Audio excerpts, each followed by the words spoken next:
in the information age, but facts are in short supply. Reject the noise, ask bold questions, and seek the truth with FBI whistleblower and common sense extremist Steve Friend. This is the American Radicals Podcast.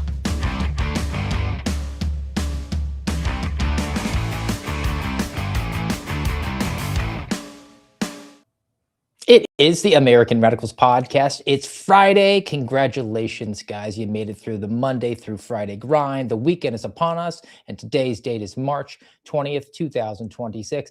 And today is going to be all about digging into some FBI, taking some credit and stealing some credit from local law enforcement. We're going to dig into the press releases. I got about a dozen examples, a lot to churn and burn through. Let's get after it.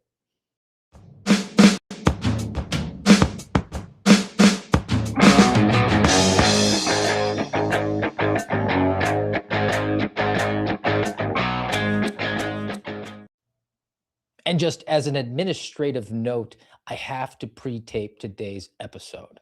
We will not be live, we will be lively, but I have to do it because as an update, we're jetting out later on to go to my youngest son's fantasy wrestling camp where he has finally chosen his in-ring name and identity, persona, and music entry. They actually practice that. So for those who gave the suggestions in the comments, really thankful to that. We ultimately settled on something off the board. His name is going to be Evan Stellar. Well, his first name's Evan anyway, so hardly a change there, but Stellar because is a tie-in with the word interstellar. Well, a fun backstory, completely unrelated to anything, but I promised him I would update you all. He was very excited to see all the comments and the suggestions. My long-term nickname for my youngest son, who's named after a Rocky villain, because that's what I do things in the Friend household. He's named after the worst Rocky villain, Ivan Drago. His name's Evan. But my long-term nickname for him is Moon Man. Why do I do that? Well, because when we lived in Iowa, my wife used to dress him up when he was a baby in a onesie, like the winter one when it was like 55 degrees outside. She's a very overly concerned mom, and I love that about her. But he would be like dripping sweat, and I always said, he looks like an astronaut. So he's been the Moon Man. So we found the tie-in. His name is Evan Stellar. His walk-in music is going to be the 300 Violin Orchestra, which I cannot play because we'll get a strike on YouTube for a copyright violation, but look it up on your own. All right, you didn't come here for that. Let's talk about some FBI stuff. Like I said, I've got probably 10, 12 different stories I want to get to, and different examples FBI taking credit for local law enforcement work. And the point overall, I will put the bottom line up front, is we don't need an $11 billion agency. We don't need the government taxing your money in order to fund a preeminent law enforcement agency when we have a robust police network around this country. Gone are the days of yore where Bonnie and Clyde could rob a bank in Texas and run over to Oklahoma and it was ollie ollie oxen free. So without any further delay, let's go to the Twitter posts / press releases. The first one I got was from FBI Cincinnati, and they are touting the local partners, sort of, because they say as a result of an investigation by the FBI and local partners, William Griffith of Delaware, Ohio, has been indicted for illegally possessing firearms as a convicted felon after allegedly having multiple loaded guns near the John Glenn Columbus International Airport last month. The accompanying press release that we have comes from the Southern District of Ohio, and it's reporting about this indictment of our character, William Griffith. So digging into this, it's actually happened this year, January 9th. Local law enforcement responded to a 911 call at 4 a.m. because Griffith was trespassing in a construction area at the airport. Law enforcement officers discovered firearms at the scene. The indictment details how Griffith had a rifle, a pistol, and a revolver. And at the time, he was dressed in military fatigue trousers, body armor, ceramic plates, and a helmet with night vision. I wonder what the quality of NVGs this guy had were, because I have an adjoining news piece that comes from a local news affiliate, ABC6. This is the guy they're talking about. So if you happen to be listening to us, we're only about 5 minutes in to the American Radicals Podcast, available YouTube and on Rumble and Spotify at AmRadPod. This guy has a full face / neck tattoo So he's a crazy person. And I really appreciate how in the press release we thanked local law enforcement because the 911 call didn't actually come to the FBI. The local cops just responded to a 4 a.m. call for service, did the entire investigation, and now the FBI is going to swoop in. And the interesting piece, in addition to this crazy photograph of this guy, William Griffith, man, if you were to actually read the news piece from the ABC6, there's a interesting exchange that Mr. Griffith had with investigators. It's not reported in the FBI's Twitter post. It's not reported in the Department of Justice's press release, conveniently omitted. Here it is. After agreeing to talk with the FBI, so they were involved, Griffith told them voices were telling him to go to the airport to, quote, meet someone about 3 to 4 days prior. So he's a paranoid schizophrenic who's now been indicted. He probably was going there to do something really bad. But the FBI is more than happy to put a crazy person into prison rather than seek some sort of, I don't know, insane asylum treatment care for him. So on top of stealing credit from local law enforcement, they got their patsy who's got a face tattoo and they're going to claim credit for it. Let's go now to FBI Philadelphia. And they are touting how the Northumberland County man was just sentenced to 30 years in prison for production of child pornography. I do appreciate how the PR arm of the FBI will talk about child pornography because that's what the public knows it to be, child porn, kiddie porn. But within the halls of the FBI, you can't call it that. It's got to be called child sexual abuse material because I guess somebody got promoted for coming up with an acronym because CP is only 2 letters and CSAM is 4, so it's probably twice as good. Probably got them a nice bonus and a promotion. But the press release that we got tells us a little bit more, and this comes from the Middle District of Pennsylvania.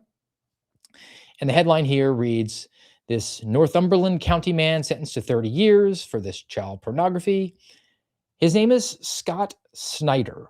He produced child sexual abuse material in July of 2012 and July of 2013 after entering the minor victim's home at night. Truly, it's terrifying and scary. But there's also another press release that I dug up and found because that's a long time ago. I mean, that's more than a dozen years. Let's go back to when he actually got indicted. He was indicted in 2022. February 24th. So congratulations to the Christopher Wray FBI on this one. But again, a little bit sparse with the materials. I mean, it's very disturbing that you would hear about a guy sneaking into a house with a minor victim in order to film child pornography. There's a story here and that we're not getting the total details. And the timeline on it is also a little bit of a head scratcher. Why did it take so long to indict this guy? Was he on the lam? Was he on the FBI's top 10 most wanted list, which I have something about later on? So I had to do a little bit of digging. Went out to a local news affiliate, found their Facebook page, the daily item. This one comes from October 2019, and it is from Shamokin. A Shamokin man is locked up on $300,000 cash bond and faces felony sexual assault charges stemming from an incident back in 2013, according to state police. So now we're getting a little bit into the details on this. This same guy, they're calling him the Shamokin man. His name is Scott Snyder, locked up, $300,000 cash bond, faces the assault charges stemming back to 2013. He was arrested after Stonington State Police were dispatched to a location for a report of a man watching a female through an opening in a fence. So he's a peeping Tom who's just been kind of on the lam for a number of years. Now, 6-7 years had elapsed since the original indictment charges, the charges that brought about this indictment. So who knows, maybe it wasn't really known to law enforcement for a number of years. Troopers at the time when they got this guy as a peeping Tom questioned him, and he told the police he was watching the victim, that he had his pants down and was interrupted by the troopers because he's not only a voyeur, he's a pervert. Snyder told the troopers he has done this before. When police asked him about a burglary that he was a suspect in 2013, he admitted he broke into the victim's home and photographed a 14-year-old and a 3-year-old while they were sleeping. He also did some naughty stuff to the children. Okay, I'm going to keep it family friendly, but now we got our answer. This guy broke into a house, hands-on offense on kids in 2012 and 2013. He was a suspect, but I guess they didn't have the sufficient evidence to reach probable cause in order to bring criminal charges. That is just a sad part of the business. Sometimes the evidence just isn't there. The process is what matters. I know it drives you crazy. This guy deserves to go feet first into a wood chipper so we can hear him scream. I'm tracking with you, Amrats. I get it. But we got to be processed. They didn't have the goods on him. When I say they, local law enforcement. Then, years later, they busted him for doing something similarly pervy, and they got the full confession. And there's no statute of limitations for hurting a child. So they're going to bring charges. And again, they, state troopers, Stonington police, all local, did all of the work. And now the feds come in, swoop in, and indict him after he's already been arrested. He was held on $300,000 bond and charged with this additional offense. Oh, now that we've been able to get the confession off you guys for this earlier offense, we, the FBI, will bring the charges down. Now, I'm in favor of bringing criminal charges on this guy. I'm not saying that's a bad route to go. My question is, why are we paying a special agent from the FBI somewhere in the area of $150,000 to just take the police reports and walk over to the United States Attorney's Office so they can charge it? We're completely able to walk and chew gum at the same time from a local law enforcement perspective in this country. There's no reason why the state troopers or the local police, once they had gotten the additional evidence from the troopers who interviewed this guy, weren't able to go to a federal prosecutor and say, hey, we got the goods. We think a federal route might be a better way to go because the sentencing guidelines are way more harsh in some of this stuff when it comes to abusing children. Fed is a better route to go on some aspects, particularly on producing child sexual abuse material, kiddie porn. It's like you can get up to 15 years for producing one image federally. So way better. And on top of that, if you bring state charges, a lot of times because the state prisons are way overcrowded, they cut their sentence in half. And then with good behavior, they wind up doing like 35, 40% of the time. Whereas if you go to the Fed, Pokey, you're going to do at minimum 85% of that time. That's mandatory. Why is the FBI integral in this? Because they make themselves integral. They ingratiate themselves to local law enforcement, get them hooked on that sweet, sweet government cash. Hey, we're going to give you all this gear. We're going to pay your overtime. Come and join our task force. All you have to do is give us credit and keep your head down and your mouth shut when it comes time for the press release. Now, let's go to the FBI director himself for our next one. And he's touting an incident that happened in Georgia from FBI Director Cash. 2 suspects arrested in the murder of a 7-year-old girl in Georgia. Thank you to FBI Atlanta for assisting the Atlanta Police Department in getting justice for Zoe Price. Prayers for her family and loved ones. Thank you, Director Cash. Well, a little bit sparse on the details, so I had to, again, do my own amount of research. This comes from AtlantaNewsFirst.com headline, 2 suspects arrested in shooting death of 7-year-old girl in Atlanta.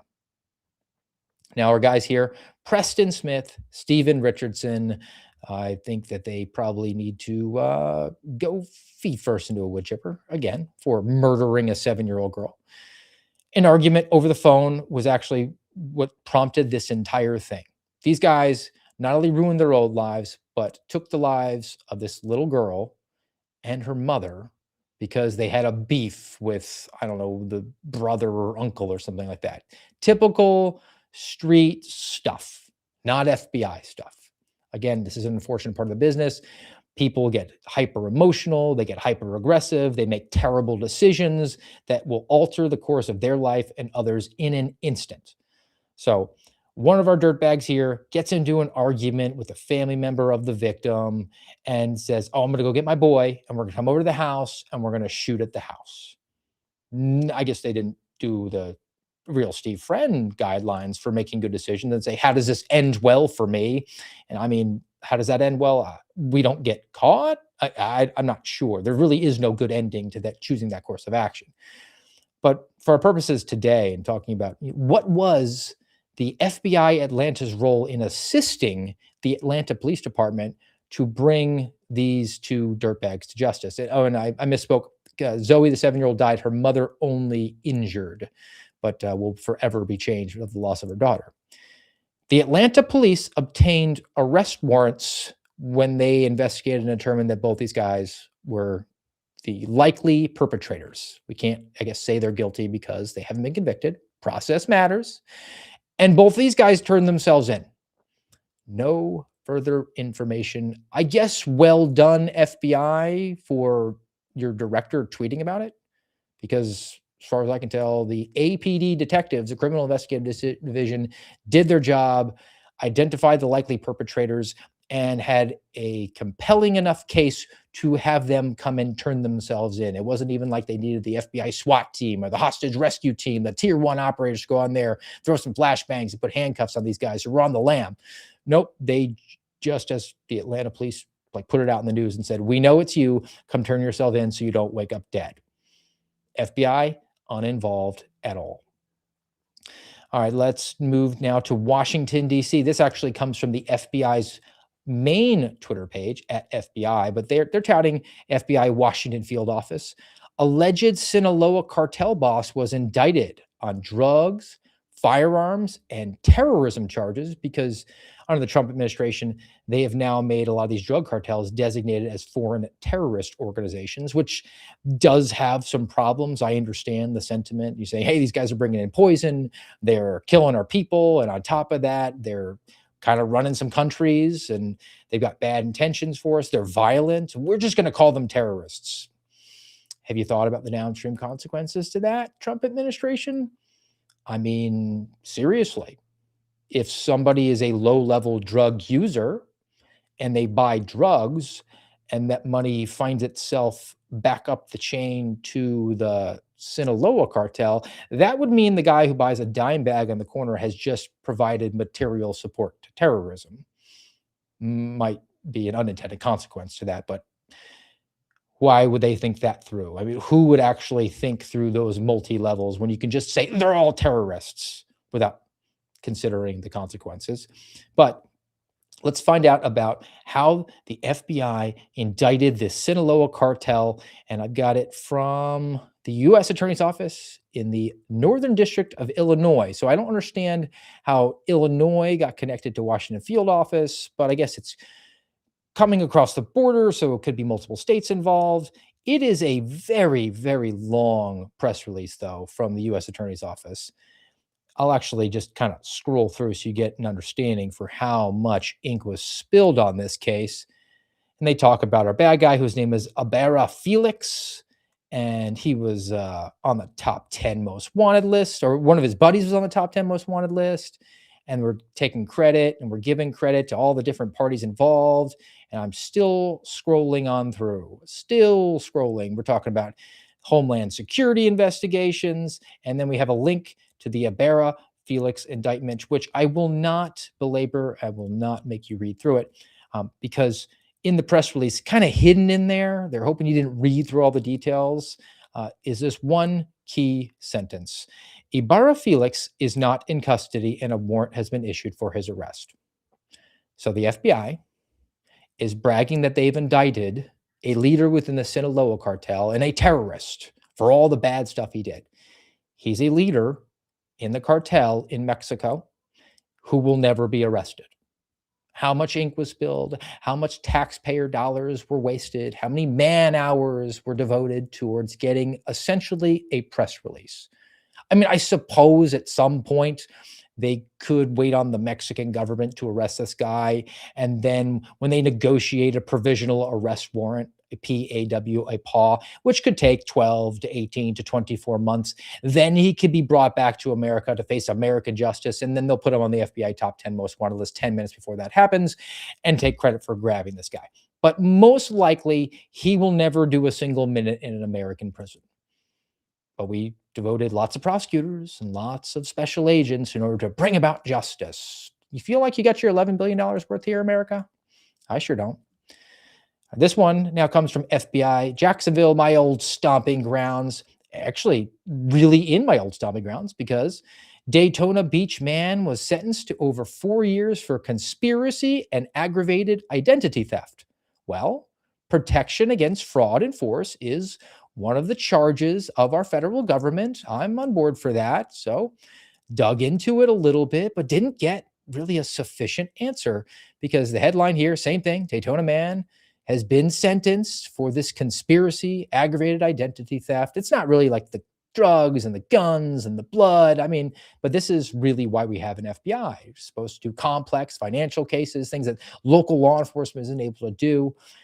This guy, his name is Craig Stevens. He was a personal care assistant for an elderly victim. He basically ripped off a woman living in an assisted living facility with a couple of his co-conspirators. And this happened in 2019 into 2020. So he's a real dirtbag who took advantage of an older woman, stole the identity, opened some credit cards, made some expenses. So I'd like to see that guy put into prison, as well as his co-conspirators. But ultimately, there's a finite amount of resources. You only have so much bandwidth. You can only work so many cases at a given time. Prosecutors also have a bandwidth, and you can bring a righteous case with the evidence to a prosecutor, and they can say, I understand it, but I can't take this case. I'm going to decline it, even though I believe that there's likely probable cause to obtain an indictment, to bring criminal charges. We just don't have the ability to do it. Resources. We just don't have it. So a lot of times, particularly in financial crimes, because they're boring and nobody really wants to do them, there will be a very high threshold. So you'll get a United States Attorney's Office assistant U.S. attorney, as a frontline attorney, will say, hey, look, unless it's $1 million, I can't take it. I don't have the authority to take a financial case unless it's $1 million. And unless there's some extenuating circumstances, like it's a famous person, because that'll get headlines, because that's, I guess, the prime directive, getting headlines. If you go to Chicago and you want to carry out a financial crime, just steal $900,000. You will get prosecuted. The federal prosecutors won't go after you. The local prosecutors can't, because they're just awash in murders. So I guess you just walk free. And that is just the nature of the beast.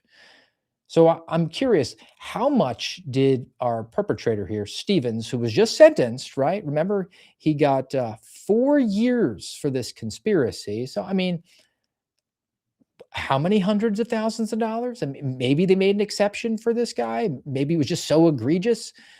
So I had to go, though, because we didn't have it in the press release. I had to go to my local news. My Florida News headline: Daytona Beach man sentenced for identity theft scheme. And I had to look on through, scroll all the way down, and I got to the number, guys, $19,000. How desperate was the FBI's white collar guy? And I know who those two are in the office. How desperate were they to have a good file review that they brought a federal indictment, case, prosecution against somebody for stealing 19 grand? That couldn't have been referred to the local law enforcement. It was in Flagler County, Florida. I know the detectives there. I know they're really busy, but seems like it pretty much was sewn up. There's only so much you can do with the financial case. The money goes one place. It's really hard, not that hard to track it. $19,000. But that justified press releases, Twitter posts, touting just how awesome they are. I don't see the value. I really just don't. But I'm going to be open-minded, and we'll give some more examples here and see if those of you who are watching us here on the AmRad Pod on YouTube, Rumble, later on Spotify, I'll make sure I drop it there. Let's see if you've come over to my way of thinking, or maybe you say, hey, Steve, you're just a scorned ex-girlfriend dunking on this institution that is robust and capable and competent, and we need the FBI. Well, what is the FBI telling us that happened in Houston? Federal charges filed in a fatal Houston Heights carjacking and shooting. All right, we're back to the blood and the guts and the drama, the stuff that TV shows are made of. Out of the Southern District of Texas, U.S. Attorney's Office, federal charges have been filed. Houston Heights carjacking, shooting. Our bad guy, Darius Hall. Victim dropped off a friend at an apartment complex and then went to go park because the victim here was just like a good woman. Apparently, she had taken her friend to a cancer treatment all day long and then drove her friend home to the apartment and said, "Hey, you walk in. I don't want you to walk. I'll find a parking spot. Then I'll come in." Just an honest to God, nice person. So this woman, she's driving this Highlander. It's a high-end vehicle, even though it's a 2019. Parks the vehicle, and then she gets jacked by our bad guy, Darius Hall. He winds up shooting her in the neck, digging through her purse, and she dies. Then our bad guy, Darius Hall, drives away in her vehicle. It's an armed carjacking / murder. Local police, yep, not the FBI. The FBI doesn't have black and whites, with the exception of the FBI police. I guess they have a couple of marked units, but they mostly guard headquarters and the academy, not really much more than that. But we find out that law enforcement located the stolen vehicle, tried to stop him. It fled. Hall drove away. He wound up like crashing and then ran away on foot. They chased him down. Cops recovered the clothing that he used and took him into custody. No involvement from the FBI. And now that this murderer is in police custody, all the danger is past. We bring the federal charges, we take all the credit, and we make sure in our press release that it says, again, throw it up there, case update. Federal charges filed in fatal Houston Heights carjacking and shooting. No thanks to the law enforcement, not even a name check for their agency. They just steal credit, guys. That's all they do. They are not first responders. It's one of the things that really kind of got my goat whenever I went to an event where they said, "Oh, all the first responders, make sure to stand up." FBI is not first responders. They're hardly even second responders. A lot of the FBI agents say, I don't want to carry a gun. I just want to sit in a cubicle. Can you fax that over? Can you email it to me? I can take it from there. Not first responders, not putting their lives on the line. The cops in Houston chased down a dude who did a murder. He was armed. They put themselves into the fray. They put their body on the line to protect the community, and they can't even get attaboy from their federal partner, the FBI, $11 billion. Cleveland, FBI Cleveland has this post from their Twitter account. Illegal alien and convicted felon sentenced to 15 years in prison for trafficking cocaine across the border. So props to them for saying the term illegal alien. And also, I guess, props to the United States Attorney's Office for the Northern District of Ohio, who did the same thing. Illegal alien, convicted felon, got more than 15 years for trafficking cocaine across the border. Now let's read exactly what happened. So last year, May 2025, Lorain police officers conducted a traffic stop. And our bad guy, whose name is Jamie Ortega Urquidy, he was a passenger. The drug detection canine unit, the land shark, the dogs that sniff out the drugs, alerted to the smell of the drugs in the vehicle. They searched, they found the cocaine, and they got 2 kilos of cocaine and about $30,000. And then when they interviewed him afterwards, they found out that he was actually part of this network that was bringing in drugs across the United States-Mexican border and would take them up to Ohio and sell them. Lorain police officers. I'll put it back up. Did you see anything there? If you happen to be watching us, we're almost a half hour into the show. Did you see anything mentioning the Lorain Police Department in the Twitter post from @FBI? No, me neither. Nope. I guess we're just going to continue to steal credit, but be sure to mention something about illegal aliens, because we know that the Donald Trump supporting base is all about those deportations. And if they say illegal alien, it sounds like they're doing something. They're getting in on the narrative for mass deportations and also the narrative that they do something to combat drugs and violence, which they guess they do neither. They just steal credit.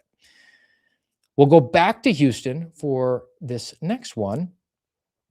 It's an update. Former corrections officer has sentenced to 10 years for trafficking meth into the prison. His name is Martel Gilliam. So here's the accompanying press release. And I just found this one this morning, so it's a little bit fresh in my mind. March 8th, 2024. Congratulations to the Christopher Wray FBI for this crack investigation that went on here, because Martell Gilliam reported to work and a canine alerted to the presence of narcotics in his vehicle with an open air sniff. And they found 125 grams of meth, 28 grams of cocaine, 459 grams of synthetic weed, all bagged up, $5,700 in cash, and a pistol. If you work in a correction facility, you essentially sacrifice your Fourth Amendment. Once you drive onto that property, they're entitled to sniff, to search. You can't say, I do not give you permission or consent to look into my vehicle. So they will periodically, in order to prevent the correctional officers and staff from bringing in contraband to include illegal narcotics, they will do these searches. They might have actually gotten some sort of a tip. They might have busted one of the inmates with the drugs, and he said, hey, it's this guy Gilliam. He's bringing it in, right? We don't know the background. What I do know is that the canine that works for the jail, because the FBI doesn't have canines that sniff drugs, they have emotional support dogs for a couple of different offices.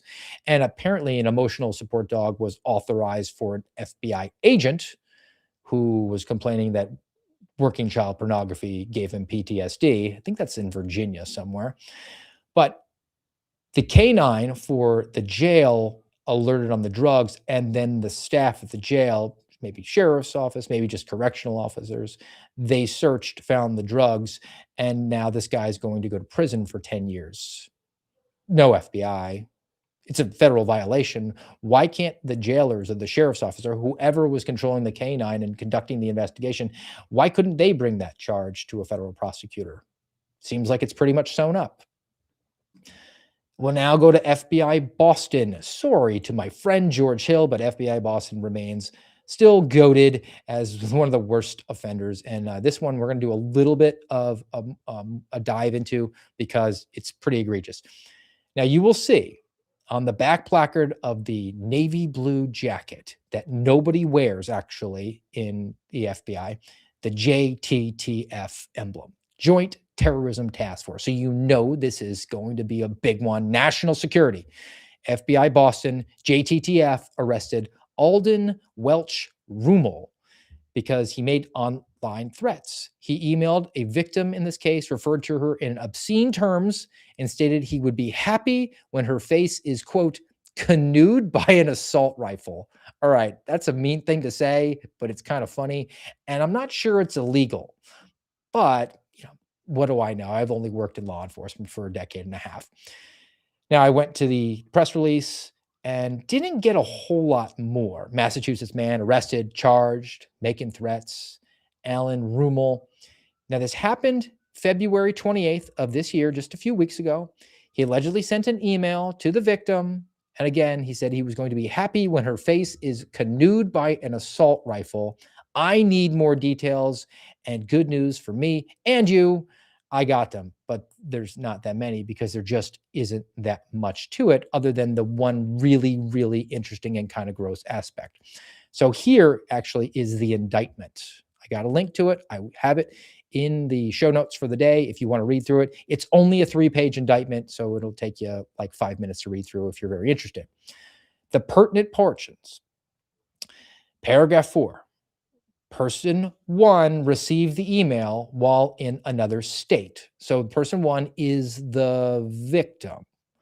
Received the email that I'm looking forward to your face being canoed by an assault rifle, but is not in any proximity to this guy, so it's not really like an imminent threat. The text of the email stated as follows, quote, do you know how happy I'll be when your C-word, A-word face, so A rhyming with bass, C-word, A-word face is canoed by an assault rifle. Tick-tock, B-word, watch your back. That's really mean. That is not an incitement. That is not a true threat by any study of the First Amendment. No further information, except one more, because the victim here is in a personal romantic relationship with a high-ranking government official. So what I can extrapolate is our bad guy, who's now been indicted, Rummel, threatened the wife or girlfriend of a high-ranking official. I mean, maybe it was Kash Patel's girl who was his friend, Alexis Wilkins. Maybe it was Katie Miller, Stephen Miller's wife. We don't know because they don't give the specific person. Those identities are protected. But what we do know is the victim of a not true threat hit up their significant other partner who works for the federal government and said, do you think you can get the FBI on that? And they right away snapped into action and indicted a guy for sending a mean email. Weaponized government. Plain and simple, you can't be any clearer than that. You are entitled to be an a-hole.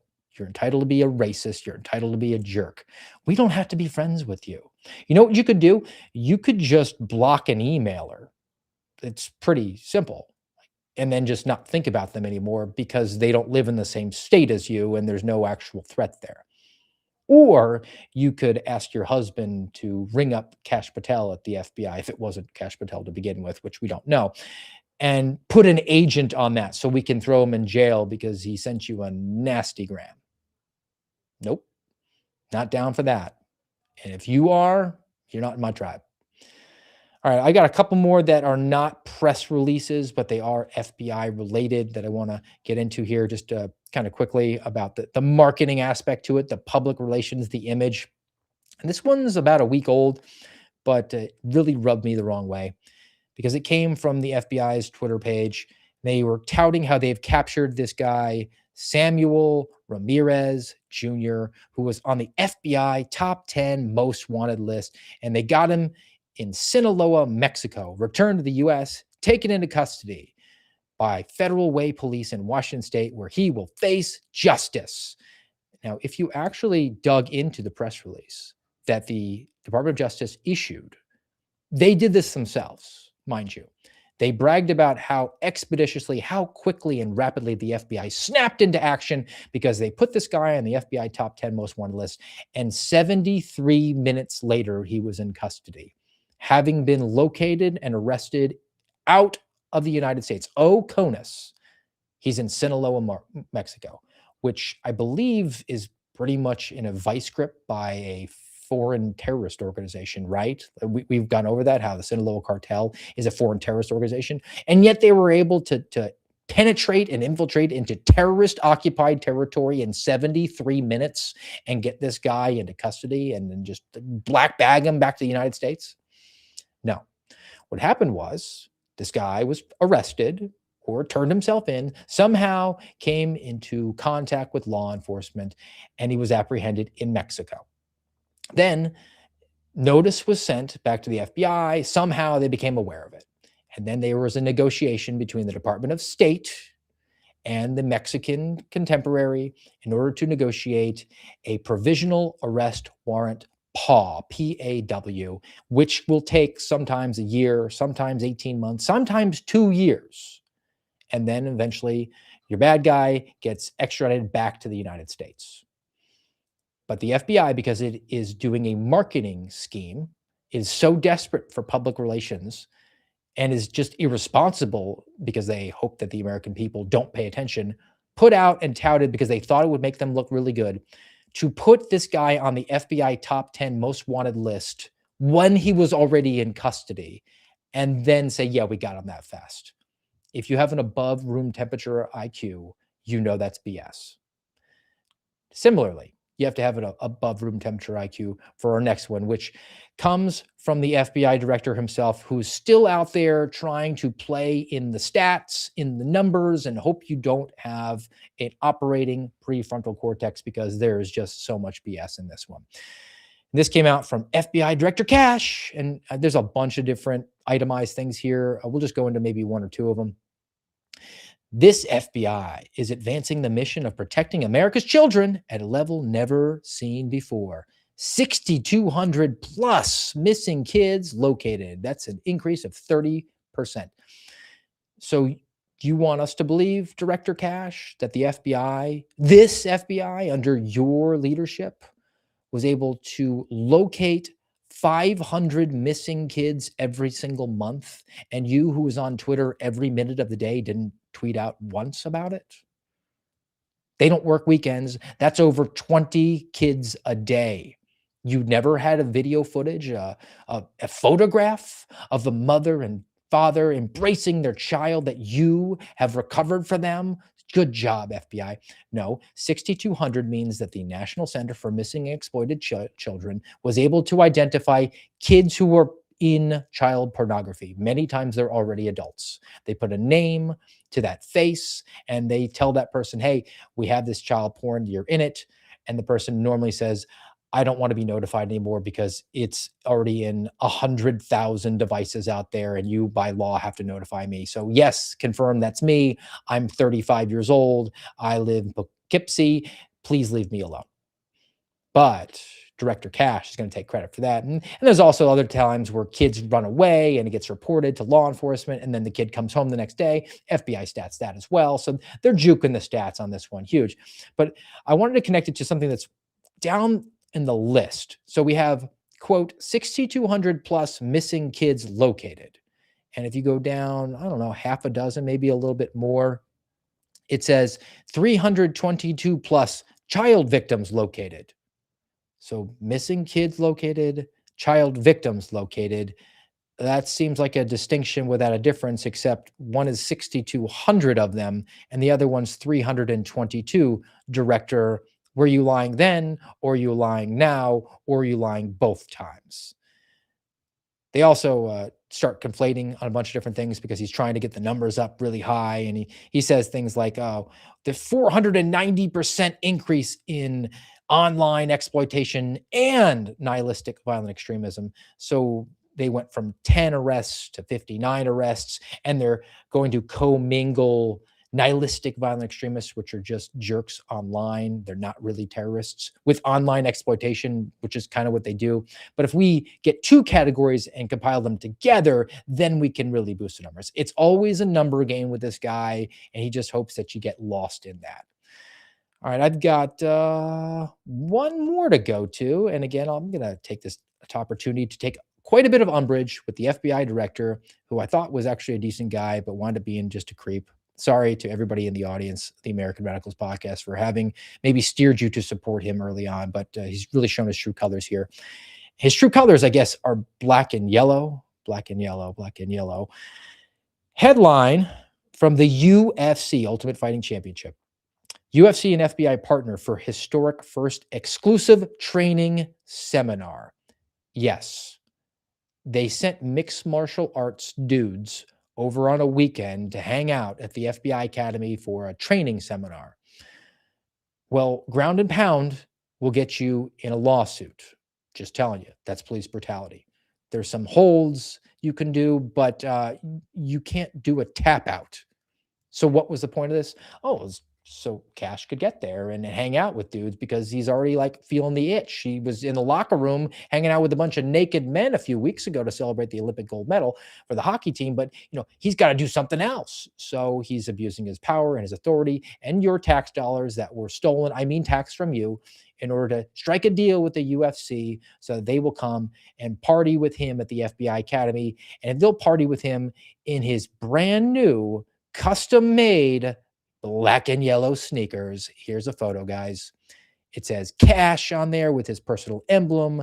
It's got fidelity, bravery, integrity on the back of one shoe and a Punisher logo on the other one because extrajudicial justice, I guess, is now so back and based. And the number 9 because he's the 9th FBI director, which means nothing to anybody except him. So that's going to do it for us on the American Radicals podcast for today, guys, and for this week. But again, I put the bottom line up front. I will repeat it. All these examples, $11 billion. We don't need it. We got good cops out there actually doing law enforcement. They're more than capable and very competent. They can continue to do it, and we can maybe save $11 billion. We don't need an FBI to fund it. All right, palate cleanse. Nice little comedic effect here for what happens if the police just don't care? I used to cash my checks at Walmart because I didn't have a bank account. And then I got one and I was like, I'm fancy. And then I immediately overdrafted it a lot. Some might say too much. And by some, I mean Wells Fargo would say too much. Way too much. So I couldn't cash my checks at the bank anymore because they would take all my money because I'd overdrafted it. And then I couldn't cash my checks at Walmart, you know, on account of them catching me stealing a TV. So, you know that problem we've all had? Yeah, when you and your brothers get caught stealing a TV, so you fight the security guy. And let me tell you, the police don't care if you win, they will still arrest you. The police will always arrest you if you're doing that sort of stuff. And then the FBI comes in later and takes credit. All right, we plan to be back with you here on the American Radicals podcast Monday, noontime on YouTube and Rumble at AmRadPod. And until then, guys, have a great weekend.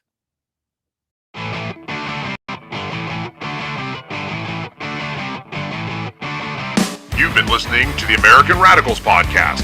Find us on YouTube, Rumble, and X at AmRadPod.